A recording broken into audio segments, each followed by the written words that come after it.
Assalamualaikum warahmatullahi wabarakatuh. Perkenalkan, saya Anindya Kirana Anggarini dari kelas KA4B, Program Studi Komputerisasi Akuntansi Politeknik Negeri Semarang.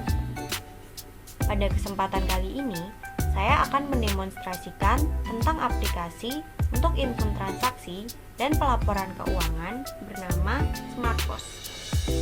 Sebelumnya, saya akan menjelaskan. Aplikasi SmartPos adalah sebuah aplikasi yang berguna untuk mempermudah pengguna untuk menginput transaksi penjualan, menginput transaksi pembelian, melakukan pencatatan kas masuk, pencatatan kas keluar, hingga menghasilkan laporan-laporan keuangan seperti neraca, laporan laba rugi, dan laporan perubahan modal. Saya akan memulai mendemonstrasikan aplikasi SmartPos. Kita akan membuka aplikasi SmartPos. Dan tampilan yang pertama kita lihat adalah splash screen, di mana dia adalah tampilan awal dari aplikasi SmartPos, dan kita akan langsung menuju ke login form. Di sini, kita harus memasukkan username dan password yang telah terdaftar pada database user pada aplikasi SmartPos ini. Di sini, saya akan menggunakan user yang terdaftar sebagai administrator karena kita ingin mengakses aplikasi SmartPos ini secara menyeluruh. Pertama kita masukkan username, lalu password, dan oke. Setelah login sukses, kita bisa mengakses aplikasi SmartPos ini secara menyeluruh karena kita login sebagai administrator. Pertama-tama, saya akan menjelaskan apa saja yang ada pada menu utama aplikasi SmartPos ini. Yang pertama, terdapat buku besar, pilihan arus kas, pilihan neraca, jurnal umum, dan laba rugi. Lalu, terdapat beberapa toolbar, yaitu file, master, laporan, tools, windows, dan help. Pada toolbar files, ada new, open, save as, print, print preview, print setup, logout, dan exit. Lalu pada toolbar master terdapat pilihan untuk menuju ke form akun, form jurnal umum, user, dan posting jurnal. Lalu untuk toolbar laporan kita bisa menuju ke form laporan buku besar, arus kas, laporan laba rugi, neraca, dan laporan perubahan modal. Kemudian untuk tools terdapat option. Pada Windows, kita bisa memilih tampilan, kita bisa memilih new window, cascade, tile vertical, tile horizontal, close all. Lalu untuk help, terdapat contents, index, search, about, dan help. Pertama-tama yang akan saya tunjukkan adalah pada toolbar help terlebih dahulu, pada bagian about. Form about ini berisi tentang informasi tentang aplikasi SmartPos. Terdapat informasi versi dari aplikasi SmartPos, copyright, dan perusahaan pengembang, serta deskripsi singkat dari aplikasi SmartPos. Oke, lalu untuk bagian help, saat kita membuka help, kita akan dibawa menuju ke PDF yang berisi tentang petunjuk penggunaan tentang bagaimana menggunakan aplikasi SmartPos. Jadi, jika ada pengguna yang masih mengalami kesulitan, bisa membuka form help untuk membaca terlebih dahulu petunjuk penggunaan aplikasi SmartPos. Baik, selanjutnya saya akan memulai menjelaskan dari toolbar master dan menuju ke form pertama, yaitu form akun. Form akun ini berisi akun-akun yang nantinya bisa kita gunakan untuk memasukkan transaksi-transaksi di jurnal umum. Di sini kita juga bisa menambahkan akun-akun baru. Saya akan memberikan contoh. Jika kita ingin menambahkan akun baru, pertama kita mencet tombol tambah. Kita masukkan kode akun. Di sini saya akan memasukkan kode akun 5401 dengan nama akun biaya komersial. Dan saldo awal akan saya beri Rp100.000. Lalu kita simpan. Setelah berhasil disimpan, bisa kita lihat pada tabel bahwa dia telah muncul 5401, yaitu biaya komersial. Kemudian jika kita membuat kesalahan pada akun yang telah kita masukkan, kita bisa mengkoreksinya dengan memencet tombol koreksi. Kalau kita rubah, misalnya saya ingin merubah saldo awal menjadi Rp0. Lalu kita pencet tombol simpan. Setelah berhasil disimpan, bisa kita lihat pada tabel saldo awal telah berubah menjadi Rp0. Lalu jika kita tidak memerlukannya, kita bisa menghapusnya dengan mencet tombol hapus. Setelah berhasil dihapus dan biaya komersial telah hilang dari tabel daftar akun. Selain itu, kita bisa mencari akun yang kita butuhkan dengan cara mencarinya berdasarkan kode akun, nama akun, atau saldo awal. Saya akan memberi contoh jika kita mencari menggunakan kode akun. Misalnya kita akan mencari dengan kode akun dengan 2 digit awal adalah 11. Di sini akan muncul bahwa kode akun dengan 2 digit awal 11 adalah kas, piutang, dan persediaan.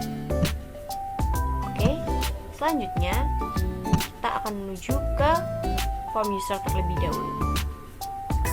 Pada form user ini berisi orang-orang yang telah didaftarkan untuk mengakses aplikasi SmartPos ini. Di sini kita juga bisa menambahkan, mengkoreksi maupun menghapus. Saya akan memberi contoh. Jika kita ingin menambahkan, kita akan mencet tombol tambah, lalu kita memasukkan user ID. Saya akan memasukkan user ID,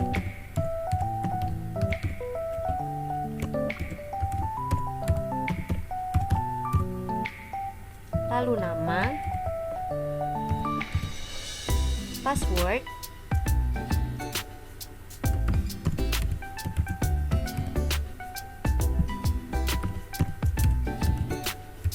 lalu ulangi password, dan kita pilih akses yang dimiliki oleh pengguna tersebut, apakah dia sebagai administrator, kasir, atau manajer. Di sini saya akan menambahkan sebagai kasir. Jika sudah, kita bisa mencet tombol simpan. Bisa kita lihat telah tersimpan ID baru. Lalu untuk mengkoreksi, seperti biasa kita pencet tombol koreksi, dan jika kita ingin menghapusnya, kita bisa langsung memencet tombol hapus, dan dan telah hilang dari data tabel form user. Baik, selanjutnya kita akan masuk ke posting jurnal terlebih dahulu. Posting jurnal ini digunakan untuk memposting transaksi tanpa melalui jurnal umum. Jadi misalnya kita akan memasukkan atau memposting transaksi penjualan pada bulan Februari 2022. Kita bisa memilih periodenya, lalu kita mencet posting data. Namun karena saya akan memasukkan transaksi-transaksinya melalui jurnal umum, saya tidak akan memposting melalui form posting jurnal. Selanjutnya untuk form jurnal umum. Form jurnal umum ini digunakan untuk memasukkan transaksi-transaksi yang terjadi pada perusahaan. Saat kita ingin memasukkan transaksi baru, kita akan mencet tombol new, lalu nomor jurnal akan terisi secara otomatis. Kita akan memilih tanggal terjadinya transaksi. Di sini saya akan beri contoh bahwa pada tanggal 26 Februari 2022, perusahaan menjual spare part secara kredit sebesar Rp100.000. Kita pilih tanggalnya, yaitu 26 Februari.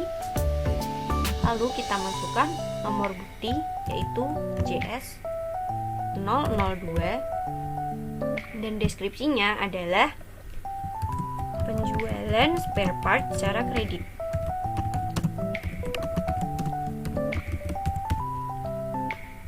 Karena dia adalah penjualan spare part secara kredit, maka akun debitnya adalah piutang usaha dan akun kreditnya adalah penjualan spare part.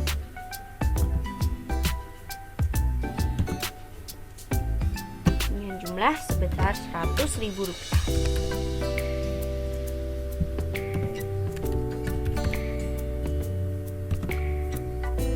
Kita add, lalu jika sudah, kita akan menyimpannya dengan mencet tombol save.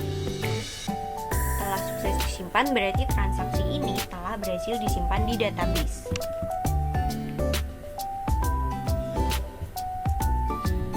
Selanjutnya kita akan masuk ke laporan. Pada laporan, pertama-tama ada buku besar. Buku besar ini berisi kumpulan data transaksi historis yang telah kita masukkan di jurnal umum.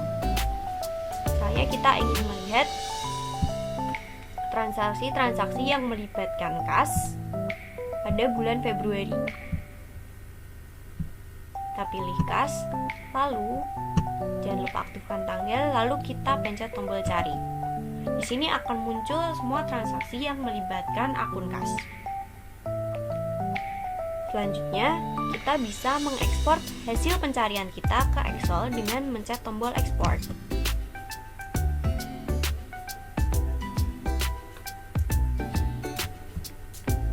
Bisa kita lihat hasil pencarian telah muncul di Excel. Selanjutnya, kita akan melihat untuk laporan arus kas. Laporan arus kas berguna untuk membantu perusahaan mencatat aktivitas-aktivitas keuangan seperti aktivitas operasi, aktivitas investasi, dan aktivitas pendanaan dalam suatu periode waktu tertentu. Di sini saya menampilkan laporan arus kas pada bulan Februari tahun 2022. Bisa kita lihat posisi kas pada saat saya mengakses ini pada tanggal 12 Februari 2022 adalah sebesar 7.600.000. Seperti biasa, kita bisa mengekspor hasil laporan arus kas ini menuju ke Excel.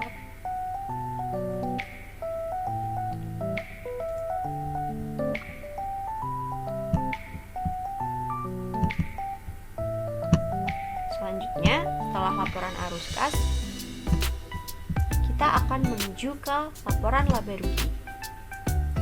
Laporan laba rugi ini untuk mengetahui apakah perusahaan mengalami laba atau rugi dalam satu periode akuntansi tertentu.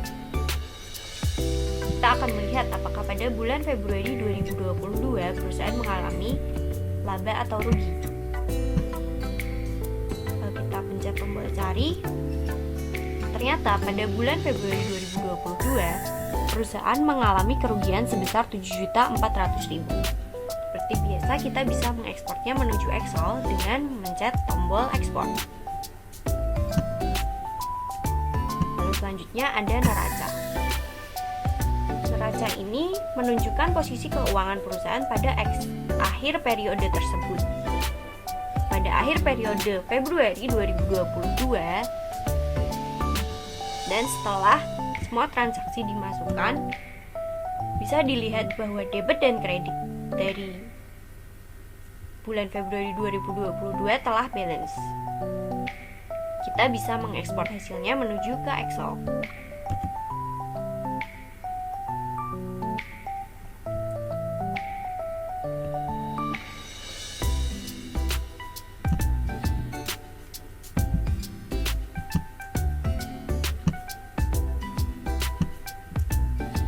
Lalu terakhir, terdapat laporan perubahan modal.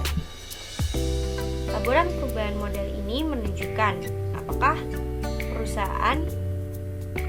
perubahan modalnya akibat penambahan dan pengurangan laba atau rugi, dan transaksi keuangan pemilik modal itu bagaimana.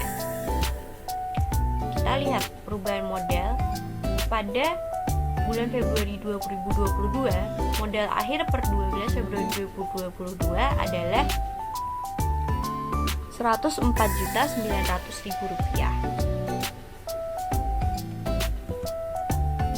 Nah, berikut penjelasan saya dan demonstrasi saya tentang aplikasi SmartPos ini.